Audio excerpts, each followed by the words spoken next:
Friends, ನಮಸ್ಕಾರ. ಇವತ್ತೊಂದು ಹೊಸ ರುಚಿಯೊಂದಿಗೆ ಬಂದಿದ್ದೀನಿ. ಅನ್ನದ ಜೊತೆ ಮೊಸರನ್ನ ಜೊತೆ ಈ ರೆಸಿಪಿ ಇದ್ರಂತೂ ಸಾಕಾಗಿರುತ್ತೆ ಫ್ರೆಂಡ್ಸ್. ತುಂಬ ರುಚಿಯಾಗಿರೋಂತಹ ರೆಸಿಪಿ. ಅದರಲ್ಲೂ ಬೆಂಡೆಕಾಯಿ ಇಷ್ಟಪಡೋರಿಗಂತೂ ದೊಡ್ಡ ಹಬ್ಬ ಇದ್ದ ಹಾಗೆ.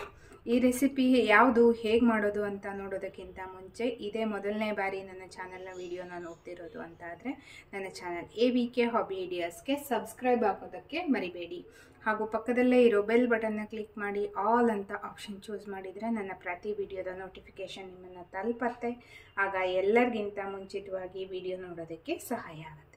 ಬನ್ನಿ ಫ್ರೆಂಡ್ಸ್, ಇವತ್ತಿನ ಈ ವಿಡಿಯೋದಲ್ಲಿ ರುಚಿಕರವಾಗಿರುವಂತಹ ಈ ಬೆಂಡೆಕಾಯಿ ಸ್ಪೆಷಲ್ ಪದಾರ್ಥ ಯಾವುದು, ಹೇಗೆ ಮಾಡೋದು ಅಂತ ನೋಡೋಣವಾ.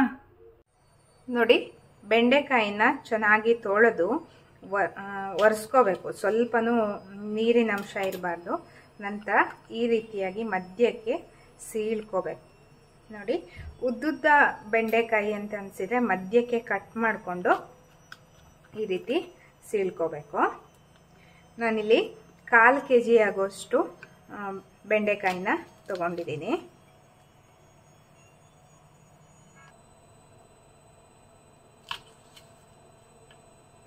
ನೋಡಿ, ಒಳಗಡೆ ಏನಾದ್ರು ಹುಳ ಏನಾದ್ರು ಇರತ್ತಾ ಅಂತ ಹೇಳಿ ಹೀಗೆ ಕಟ್ ಮಾಡಿದ ಮೇಲೆ ನಾವು ಕ್ಲೀನಾಗಿ ಚೆಕ್ ಮಾಡ್ಕೋಬೇಕು.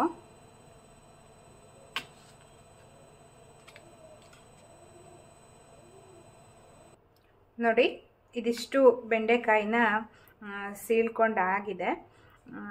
ಈಗ ನಾನು ಇದಕ್ಕೆ ಒಂದು ಒಳ್ಳೆ ಮಸಾಲವನ್ನು ರೆಡಿ ಮಾಡ್ಕೊತಾ ಇದ್ದೀನಿ. ನೋಡಿ, ಒಂದು ಮಿಕ್ಸಿ ಜಾರ್ಗೆ ಒಂದು ಅರ್ಧ ಕಪ್ ಆಗೋಷ್ಟು ಹುರಿದಿಟ್ಕೊಂಡಿರೋ ಶೇಂಗಾವನ್ನು ಹಾಕ್ತಾ ಇದ್ದೀನಿ. ನಂತರ 2 ದೊಡ್ಡ ಚಮಚದಷ್ಟು ಎಳ್ಳನ್ನು ಸಹ ನಾನು ತುಂಬ ಹುರ್ಕೊಂಡಿಲ್ಲ, ಸ್ವಲ್ಪ ಬಿಸಿ ಆಗೋ ಹದಕ್ಕೆ ಬರುತ್ತಲ್ಲ ಅಷ್ಟಾದರೆ ಸಾಕಾಗತ್ತೆ. ನಂತರ ಹುಣಸೆ ರಸವನ್ನು ಹಾಕ್ತಾ ಇದ್ದೀನಿ. ನೆನೆಸಿಬಿಟ್ಟು ಹಾಕ್ಕೋಬೇಕು. ಈಗ ಇದನ್ನು ನಾನು ಸ್ವಲ್ಪ ತರಿಯಾಗಿ ಪೌಡರ್ ಮಾಡ್ಕೊತಾ ಇದ್ದೀನಿ. ಈಗ ನೋಡಿ, ತರಿಯಾಗಿ ಪೌಡರ್ ಆಗಿದೆ.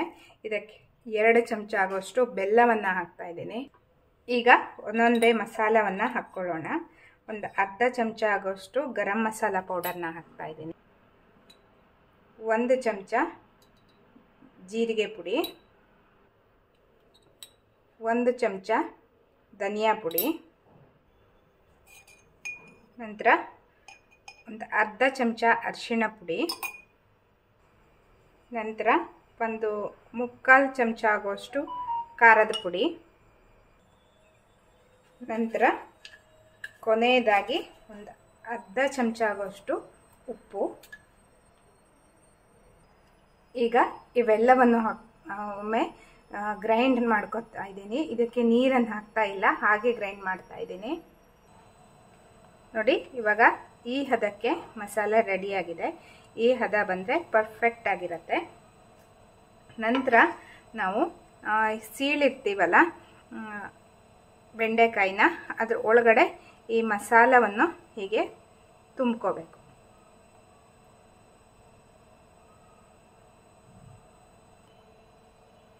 ನೋಡಿ, ಇದೇ ರೀತಿಯಲ್ಲಿ ನಾನು ಸೀಳ್ಕೊಂಡಿರೋ ಬೆಂಡೆಕಾಯಿಗೆಲ್ಲ ಮಸಾಲವನ್ನು ತುಂಬ್ಕೋತಾ ಇದ್ದೀನಿ.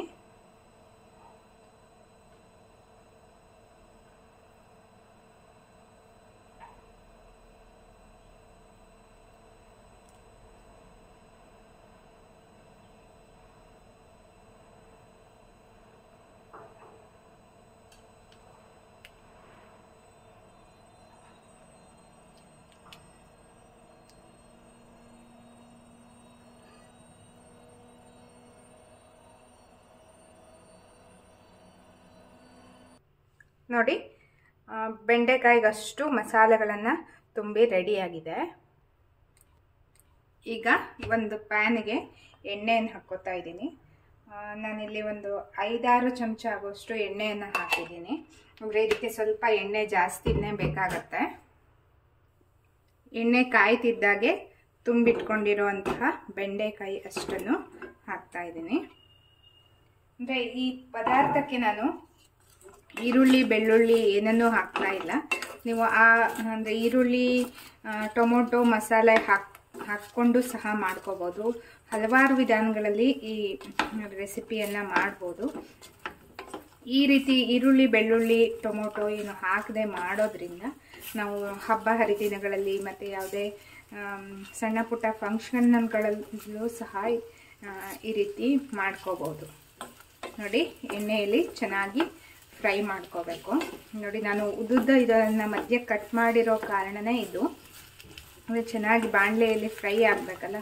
ಉದ್ದ ಇದ್ರೆ ಬಿಟ್ಟರೆ ತುಂಬ ಕಷ್ಟ ಆಗುತ್ತೆ. ಬಾಣಲೆಯನ್ನು ಸಹ ಸ್ವಲ್ಪ ದೊಡ್ಡದೇ ತಗೋಬೇಕಾಗತ್ತೆ. ಈಗ ಸ್ವಲ್ಪ ಲೋಳೆ ಅಂಶ ಹೋಗೋವರೆಗೆ ಇದನ್ನು ಚೆನ್ನಾಗಿ ಫ್ರೈ ಮಾಡ್ಕೊಳ್ಳೋಣ.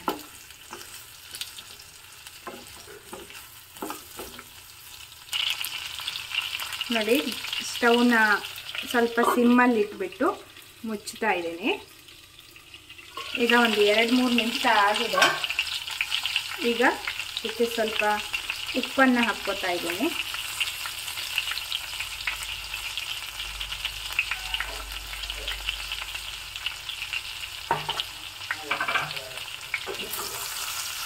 ಚೆನ್ನಾಗಿ ಒಮ್ಮೆ ಮಿಕ್ಸ್ ಮಾಡ್ಕೊಳ್ಳೋಣ.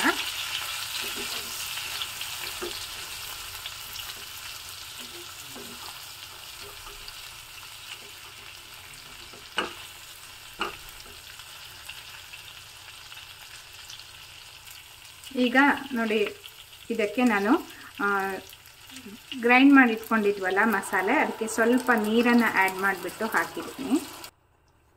ಈಗ ಚೆನ್ನಾಗಿ ಮಿಕ್ಸ್ ಮಾಡ್ಕೋಬೇಕು.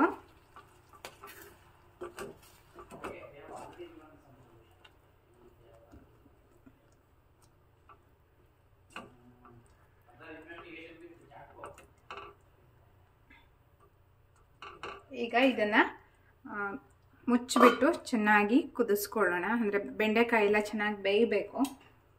ನಾವು ಲೋಳೆ ಅಂಶ ಹೋಗೋವರೆಗೆ ಮಾತ್ರ ಬೇಯಿಸ್ಕೊಂಡಿದ್ವಲ್ಲ, ಹಾಗಾಗಿ ಬೆಂಡೆಕಾಯಿ ಬಹಳ ಬೇಗನೆ ಬೆಂದ್ಬಿಡುತ್ತೆ. ತುಂಬ ಸಮಯ ತಗೊಳ್ಳಲ್ಲ. ಬೆಂಡೆಕಾಯಿ ತುಂಬ ಬೇಗನೆ ಬೇಯುವಂಥ ತರಕಾರಿ ಅಲ್ವಾ. ನೋಡಿ ಎಷ್ಟು ಚೆನ್ನಾಗಿ ಎಲ್ಲ ಮಿಕ್ಸಪ್ ಆಗಿದೆ ಅಂತ. ಒಂದು 5 ನಿಮಿಷ ಇದನ್ನ ಬೇಯಿಸ್ಕೊಂಡ್ರೆ ಸಾಕಾಗುತ್ತೆ.